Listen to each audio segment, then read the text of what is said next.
Hola, me llamo Laura Luiselo.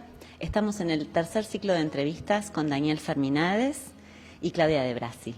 ¿Qué tal? Bienvenida, Claudia. Gracias. Bienvenido, Daniel. Gracias. Estuvimos hablando de los discípulos, de las jerarquías espirituales y, Daniel, comenzaste a explicarnos las distintas jerarquías y nos quedamos con los discípulos. Vamos a hacer un poquito de foco en eso para poder comprender, ya que, por lo que entendimos, los discípulos son muchos seres humanos, ¿no es cierto?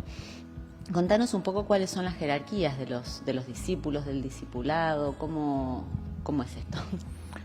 Sí, volvemos a esta vieja frase, ¿no? Cuando el discípulo está preparado, el maestro aparece.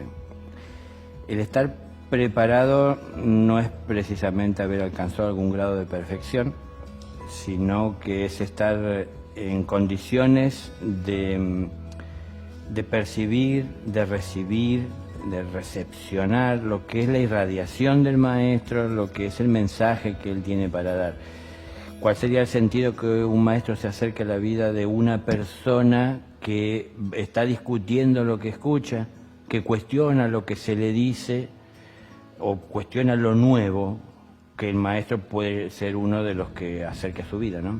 Entonces, el maestro no es que esté haciendo lo que hace por cuidarse él, de mantener distancia a veces, sino que en realidad no nos ve preparados, porque nosotros nos cerramos a lo que no entendemos. La iniciación como discípulo comienza desde una preparación que vamos teniendo en la vida al entrar en contacto con conocimientos ocultos a la mayoría de las personas y manejarlo como algo íntimo, personal, ¿no? Como un motivo de vida. ¿Es lo que llaman los misterios, Daniel? ¿Esto que decís? Es que comenzamos a profundizar dentro de esos misterios, es decir, comenzamos a preguntarnos sobre muchos misterios que ha habido para nosotros y que la humanidad ha tenido, pero no lo preguntamos como algo que pasa por un momento de curiosidad de nuestra vida, sino que desde una necesidad interior por encontrar una respuesta. Entonces, esa búsqueda de conocimientos ocultos nos va llevando por ese camino que nos acerca más a un compromiso espiritual que un día se convertirá en un discipulado, ¿no? Pero comienza por ir preparándonos en la vida a través de esta curiosidad, desde una necesidad por encontrar respuestas más profundas, por empezar a abrazar con más amor esos conocimientos y esa realidad de un mundo más sutil y perfecto, y de esa manera, y con ese enamoramiento que va surgiendo, vamos sintiendo el impulso emocional que nos lleva a querer comprometernos con todo ese mensaje, esa enseñanza, ¿no? Entonces, esto nos acerca a la primera iniciación jerárquica. Para alcanzar la primera iniciación jerárquica hay que trabajar sobre las limitaciones que tenemos en nuestra forma física, en nuestro cuerpo físico, ¿no? Para la segunda iniciación jerárquica es sobre el cuerpo emocional, para la tercera iniciación jerárquica, siempre como discípulos, es el cuerpo mental. Entonces, en la medida que estamos trabajando la forma física, estamos ya, aunque no tan directamente y profundamente como lo haríamos con la forma física en nuestro trabajo, estamos trabajando en la parte emocional de nuestra vida también, y estamos también trabajando la mental, ¿no? Y Daniel, ¿nos podrías dar un ejemplo de cómo sería trabajar la parte física, que es controlar nuestro accionar? ¿A qué te referís con eso?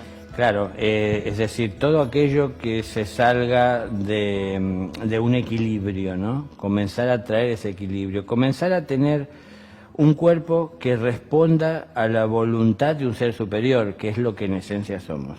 Entonces, no que nos esté llevando en sus debilidades. Claro, sería no caer por ahí en tentaciones de... En extremos, no sé, en exceso, por ejemplo. En excesos, drogas, ese tipo de cosas.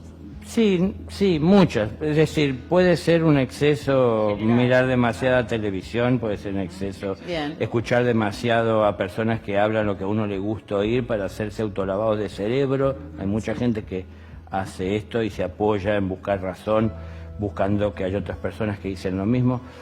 Hay muchas formas, son muchas las cosas que hay que ir dejando, pero en definitiva, y sobre todo, es ir entendiendo que tenemos un cuerpo y que ese cuerpo responde a impulsos para obrar, para expresar. Lo que tenemos que ir entendiendo, por eso decía que mientras estamos a lo mejor concentrando sobre todo nuestra atención en el cuerpo físico, a la vez no hay manera de evitar, y por supuesto es parte del trabajo, tenemos que tener un orden emocional y buscar también ese orden mental. Entonces, yéndonos al otro extremo o partiendo desde la mente en sí, si uno tuviese una mente serena que puede contemplar todo lo que le rodea con respeto, sin querer tomar parte de ninguna acción que quiera modificar algo a voluntad propia, sino que con respeto acompaña todos los procesos, tendríamos una emoción que acompaña ese impulso mental y un cuerpo físico alineado con todo ese pensamiento y emoción. Entonces tendríamos esa serenidad, así como la mente contempla, el cuerpo también estaría sereno. Digamos que todo nace del cuerpo mental, o sea, desde el pensamiento, la emoción y cae en el físico. ¿Cuál sería el principal?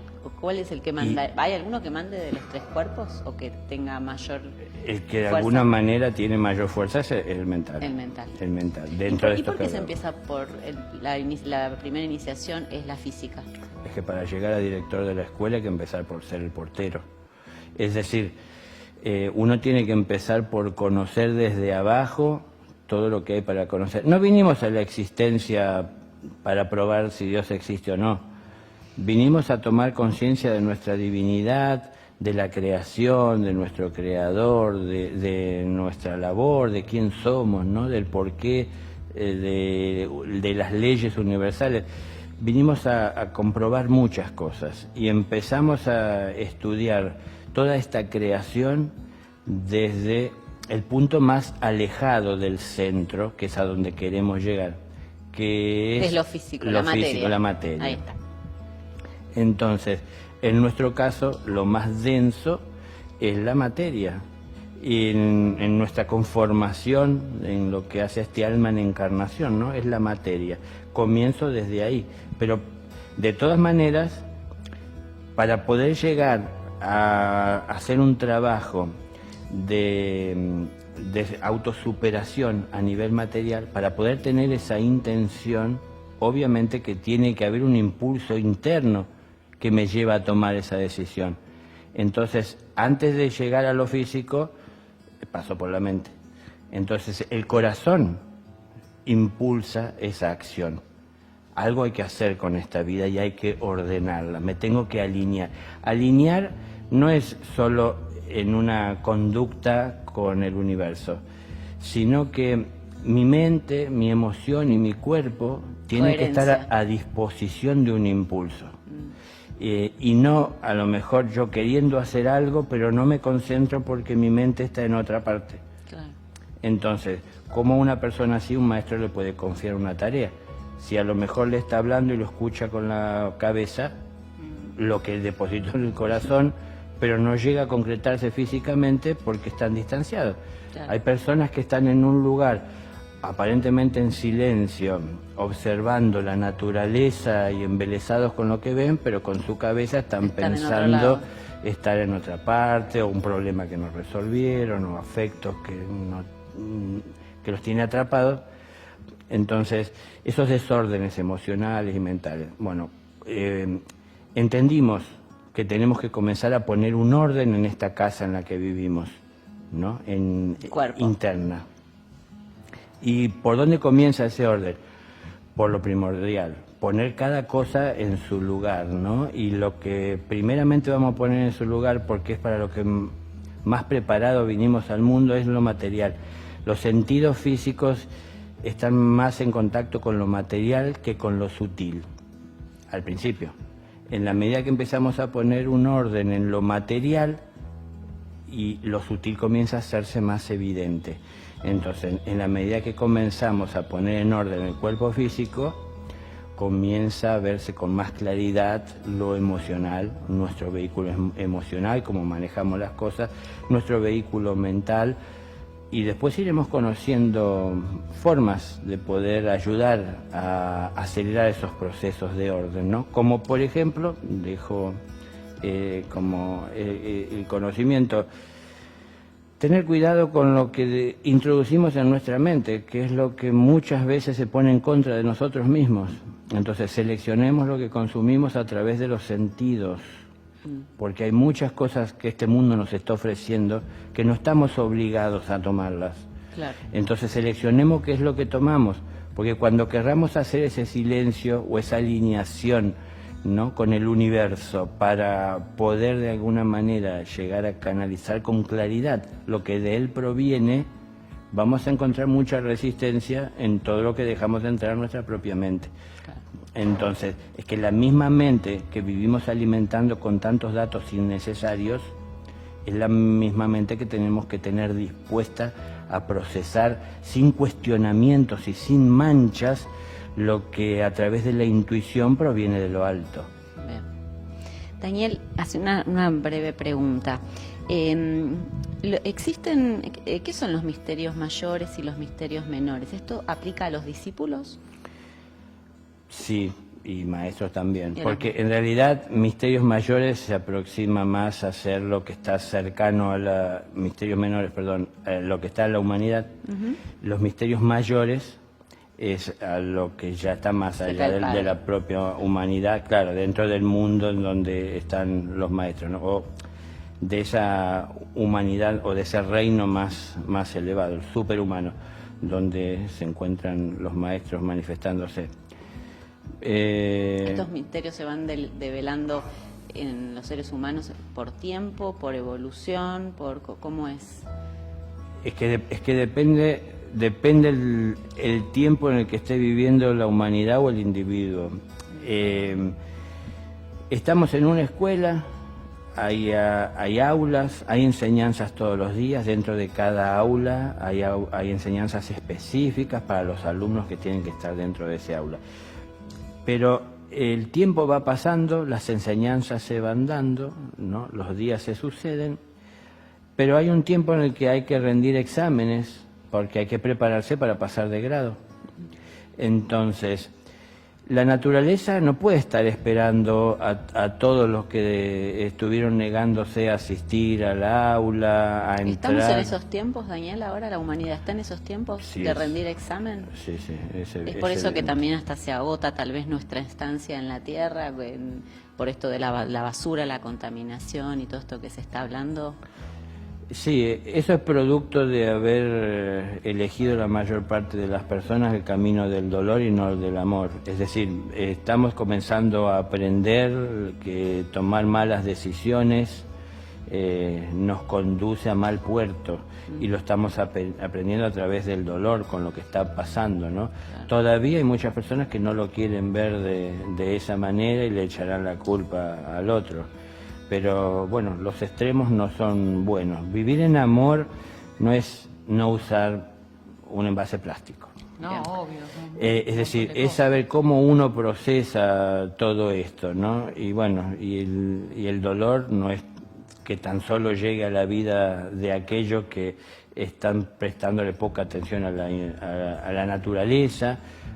Hay personas también que buscan de seguir un camino espiritual en donde manejan a voluntad los conocimientos para tener subyugadas a las otras personas atentas a los que ellos dicen, y de esa manera también están contaminando la propia naturaleza y dañando a la humanidad. Claro, a través, ¿no?, de la mente de esas personas a las cuales... Si hablaríamos de jerarquía, es algo que tiene que quedarle muy claro a las personas, ¿no?, que no hay que estar siguiendo a nadie más que al Creador, que es la fuente. Ninguna persona es la fuente. Entonces, un maestro se puede acercar a nuestra vida para acompañarnos en nuestro camino. Nunca nos conduce hacia él. Nosotros nos acercamos a él muchas veces porque en él tenemos confianza. pero él no es el objetivo o la fuente, claro. Es decir, esto tengamos en claro porque hoy lamentablemente se puede ver y muy popularizado cuántas personas hay queriendo llamar la atención sobre sí, y de esa manera se desvía la atención de las personas de donde debería estar, que es en su corazón, que es en su creador. Entonces, un discípulo nunca se va a estar entregando a creencias o a apoyarse en que su camino está resuelto porque alguien le transmite una bendición, o bueno, cuántas cosas que se hacen para sentirnos bien, ¿no? Claro. Esto de las bendiciones, que Dios te bendiga. Dios no bendice por encargo de las personas. Es decir, todo lo que las personas hagan bajo respeto de sus leyes tiene la bendición de Dios. Entonces, no es pedir que me bendigan, sino que en verdad ser merecedor de una bendición, ¿no? Qué interesante eso. Bueno, Daniel, muchísimas gracias. Claudia, muchísimas gracias. Gracias.